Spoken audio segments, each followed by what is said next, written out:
시간표를 짤 때 꿀팁을 4가지 드리자면, 출석 관련 문제가 생겼을 때는 어떻게 해야 할까요? 웬만하면 좀 피하시는 게 좋습니다. 이런 무료로 탑승이 가능합니다. 진짜 절대 안 돼요. 진짜 네버. 후하. 여러분 혹시 에브리타임에 대해서 아시나요? 대한민국의 대학생이라면 모를 리가 없죠. 맞습니다. 에브리타임에는 대학 생활에서 동아리나 취업 관련된 글까지 정말 많은 게시글들이 존재하는데요. 그중 경희대 학생에게 꼭 필요한 정보글 몇 가지만 가져와 봤습니다. 오늘은 대학생 커뮤니티의 에브리타임을 통해서 경희대학교 관련 꿀팁을 알려드리겠습니다. 크게 새내기 필수, 학업, 대학생활 이 3가지 항목으로 나누었습니다. 일찬님 혹시 대학에 입학하고 난 후 직후가 기억나시나요?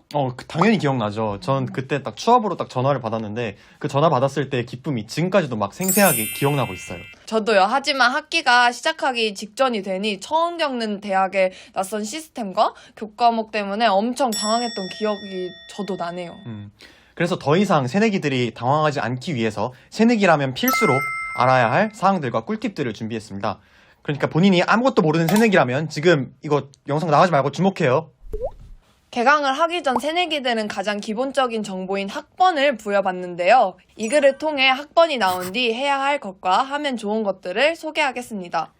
제일 먼저 학번이 나온 뒤에 해야 될 것입니다. 첫 번째로 수강을 하기 위해서 스마트폰의 필수 어플인 경희톡과 러닝엑스 스튜던트 이 어플을 설치합니다. 학번이 나온다면 이 어플 속에서 로그인이 가능하기 때문에 이런 필수 어플이 나온 김에 부가 설명을 하자면 위에 말했던 경희톡이나 러닝엑스뿐만 아니라 경희대 수강신청 앱이나 경희대 도서관 이용증도 설치할 수가 있습니다. 또 부가적인 앱으로는 여러분들이 고등학교 때 많이 사용하셨던 줌과 이 영상의 주인공인 에브리타임이 있습니다. 두 번째로 경희대학교 공식 웹메일 가입입니다. 구글에서 가입이 가능하며 위에 있는 웹 주소로 메일이 만들어집니다. 이 메일로는 학교와 관련한 다양한 소식이 이메일로 전달되기에 주기적으로 확인해주면 좋습니다. 또한 경희대 웹메일로 로그인을 하면 구글 드라이브를 이용 가능합니다. 네, 세 번째로 경희대학교 포털 인포21 사용자 등록 및 로그인입니다. 인포21은 경희대학교 학생에게 가장 필수적인 포털 사이트입니다. 이곳에서 학적이나 수업이나 성적 같은 것들, 또 등록 및 장학, 이런 것 등 대학생활과 관련돼서 전반적인 사항들을 해결할 수 있습니다. 다음으로 하면 좋은 것들입니다. 첫 번째로 MS 오피스 365를 무료로 설치하실 수 있습니다. 경희대 정보처 사이트에서 공용 소프트웨어 다운로드를 클릭하고 오피스 365 다운로드 바로 가기를 클릭합니다. 그 다음 회원가입 후 로그인을 하고 지금 설치를 클릭하면 쉽게 설치하실 수 있습니다. 두 번째로 리스 등 각종 논문 조회 서비스를 무료로 이용하실 수 있습니다. 경희대학교 중앙도서관 홈피에서 로그인을 한 후에 하단에 있는 논문 사이트 로고를 클릭하여 접속합니다. 접속된 논문 사이트에서 다양한 논문을 마음껏 이용하실 수 있습니다. 세 번째로 해커스 인강 등 제휴맺은 인강들을 무료로 이용하실 수 있습니다. 중앙도서관 홈피 로그인 후 동영상 탭을 클릭하고 원하는 동영상 강의를 선택하면 이용하실 수 있습니다. 입학하고 초반에 대학교 수업에 관련해서 힘들었던 점들을 떠올려 본다면 들어야 하는 강의와 들을 수 있는 강의를 이해하는 것입니다.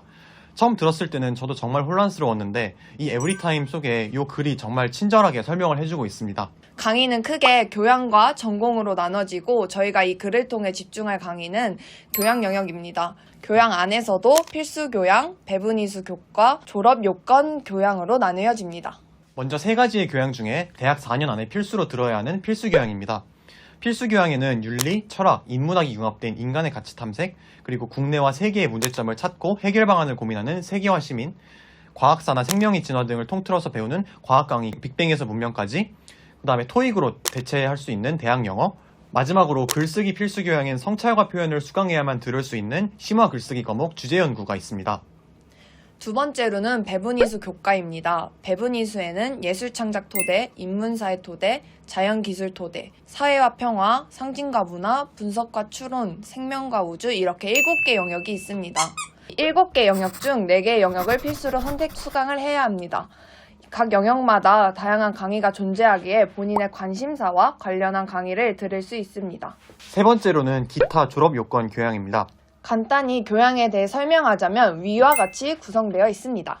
위에 게시글을 자세히 보시고 싶은 분은 밑 더보기란에 띄워둘 테니 참고해주세요. 좀 더 자세한 정보를 원한다면 경희대학교 사이트에서 확인 바랍니다. 일차님, 수강 신청을 하기 전에 해야 할 게 뭐죠? 뭐 시간표를 일단 짜야겠죠? 네, 맞아요. 마침 이 글에서 시간표 짜는 법을 알려준다고 하네요. 일단 가장 먼저 다음 학기에는 어떤 전공 강의를 들을 건지 계획을 짜야겠죠? 어떤 전공 강의가 있는지 알려면 학과 홈페이지에서 교육과정 편성표를 보고 다음 학기에 필수로 들어야 하는 전공을 확인해야 됩니다. 그리고 에타 시간표를 탭하고 시간표에 전공 필수를 넣습니다. 전공 필수의 수업 시간과 학점 수를 참고해서 다른 교양이나 전공을 시간표에 배치할 수가 있습니다. 예를 들어서 18학점을 채운다고 가정을 했을 때 필수 전공 3학점 이외에 남는 15학점은 각 3학점인 필수 교양이나 필수 전공 이외에 전공 속에 있는 듣고 싶은 강의를 선택하는 전공 선택으로 채울 수 있습니다.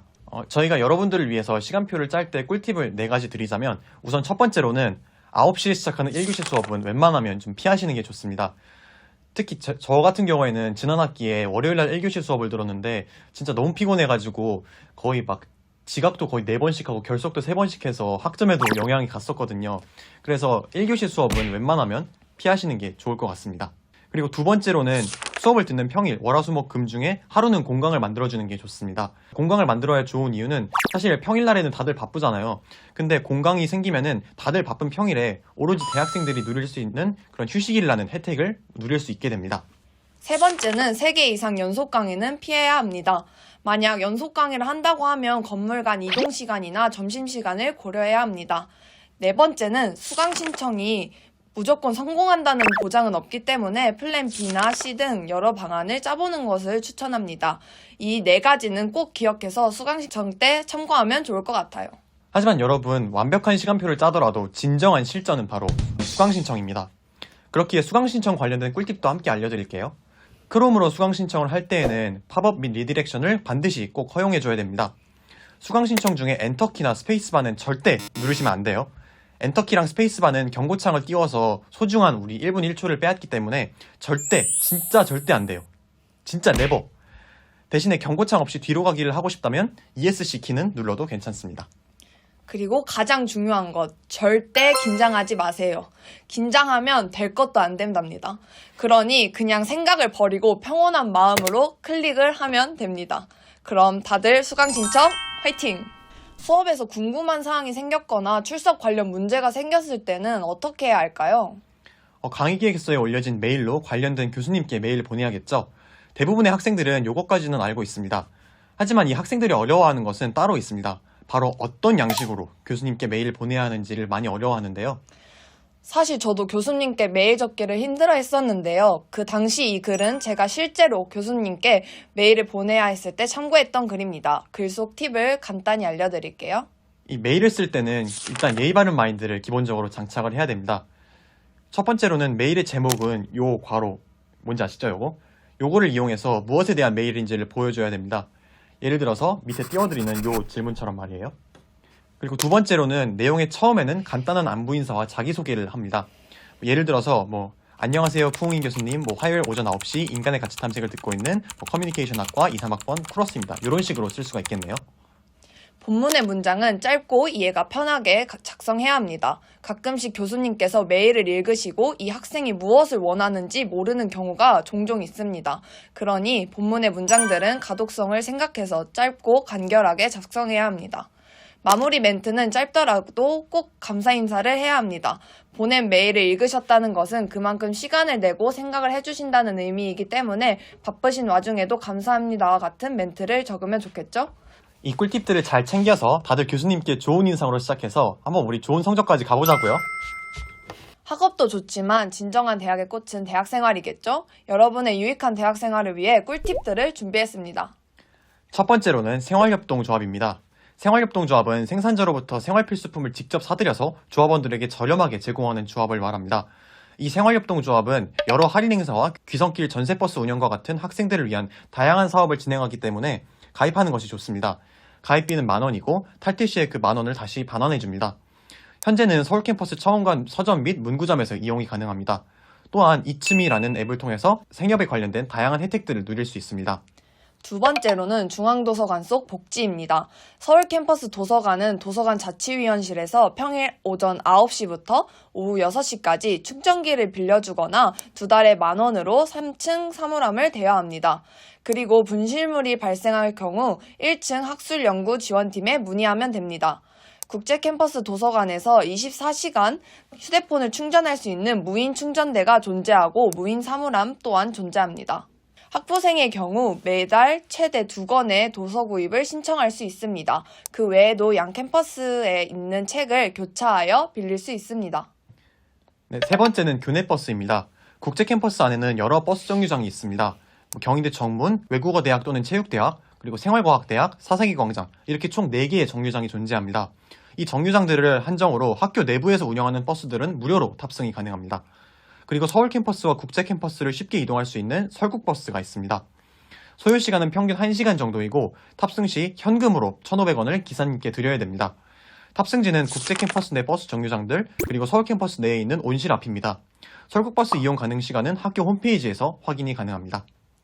네 번째는 의료회비입니다. 서울 캠퍼스 학생들은 매학기 등록금을 납부할 때 추가로 의료회비 13,000원을 납부할 수 있습니다. 의료회비를 납부하면 그 학기 동안 전국 병원, 의원, 약국 등에서 진료 및 처방을 받은 영수증을 청원관 1층 학생지원처에 제출하면 진료 관련 12만원에서 입원비 100만원까지 학교에서 급여합니다. 위 꿀팁으로 알찬 대학생활 보내시기 바랍니다. 마지막으로 인생에 단 한 번뿐인 대학생활을 하고 있는 경희대학교 학생분들께 하고 싶은 말을 담은 게시글을 올립니다. 이 글에서처럼 어쩌면 인생에서 가장 자유롭고 건강할 때는 바로 대학생 때입니다. 다시는 돌아오지 않을 빛나는 대학 시기에 즐길 수 있는 것은 여한 없이 즐기고 또한 본인의 인생의 가장 자유로운 시기에 하고 싶은 것을 주저 말고 마음껏 하시길 바랍니다.